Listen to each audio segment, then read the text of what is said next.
In order to weave, I first need to make my loom. So starting with this rectangle piece of cardboard, I need to mark and measure the parts where I'm going to be putting the yarn onto my loom. So starting with a ruler, I'm looking at the centimeters. I'm going to put it close to the top edge of my cardboard. I'm lining up the 0 with the end of the cardboard.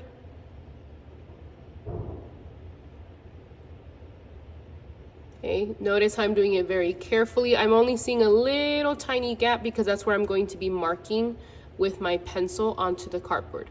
Okay, so holding it down with one hand, I'm then looking up here. There's the 1, so I'm going to make my line.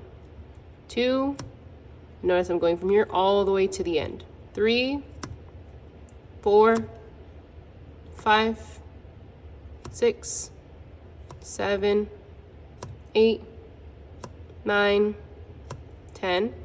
I'm noticing I'm really far over here, so I'm gonna move my hand over while this one stays so I can continue to hold my ruler in place, because if it moves around, it's gonna be harder for me to make the marks all the same.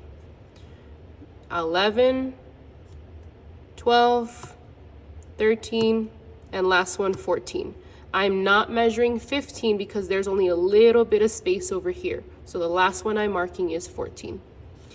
Now that I've made my marks at the top of my cardboard, I'm going to slide my ruler down, and I'm now working on the bottom. You could either put your ruler on top of your cardboard, but I find that it's a little hard because then it starts to lift up the cardboard. So instead, I'm going to put the ruler below the cardboard. It's hard for you to see my numbers because of the color of the table and the clear ruler.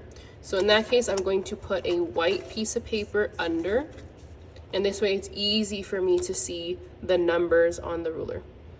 Again, I'm lining it up with 0 with the end of the cardboard, and then this way I'm able to just keep it right on top. Okay, so this time I'm going to be holding both the ruler and my cardboard. I'm using my fingers to do that. Once it's lined up, grabbing my pencil, starting at the number 1, I'm making that mark. Then 2, 3, oh, and if it moves a little bit, we're just going to slowly push it back so it's touching the cardboard, and I'm making sure that it stayed the 0 in line with the end of the cardboard. It looks like it's fixed now, so I can continue working. Again, I can move my hand a little closer to hold it better as I move along this way.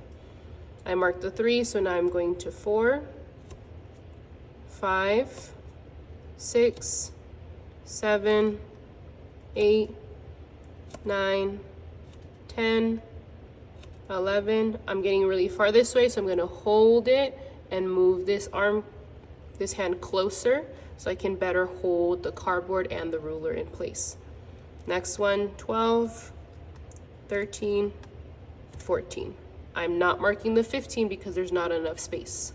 Okay, so I have my 14 marks made at the bottom and the top.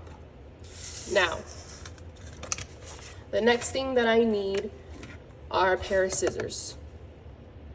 Using these pair of scissors, I'm going to cut along each of the little marks that I made so I have the slits where I can put the yarn. Okay, so grabbing my scissors, okay, this is how I'm holding it, holding my fingers here. I'm only opening and closing it along those edges. Okay, so I'm gonna hold it up, starting at the bottom or top, you decide. Okay, looking at where my line is, I'm using this part of the scissors. If I only try to use the tip, it's not going to be strong enough. So I'm gonna make sure that when I'm cutting, I'm going all the way to the back of the scissors, and that's where I'm cutting down. I'm gonna hold up here so I don't accidentally cut my hand, okay? But I'm only doing a little cut, okay? A little cut along where I drew the line. Just big enough where it's gonna hold the yarn. That's big enough. I'm gonna cut again, And as I'm doing this, I'm trying to make sure I'm doing them even. Okay, so they go the same way. A little cut, cut, all the way across. Again, I'm taking my time, only cutting along the marks that I made with the pencil.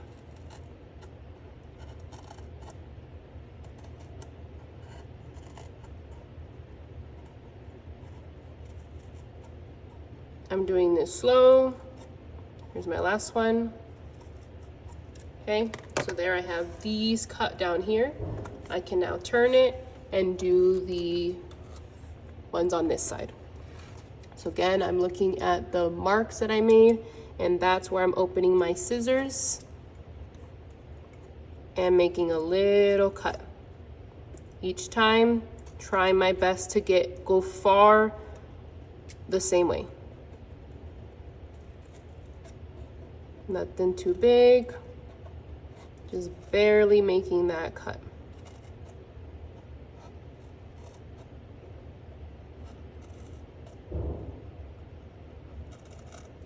If you need to adjust your hand so you hold it a little better, go ahead and do that so that you're able to hold it well as you are cutting. Almost done. Here's my last one. And there you can see where I have my slits all along the top and bottom. I'm now ready for the next step.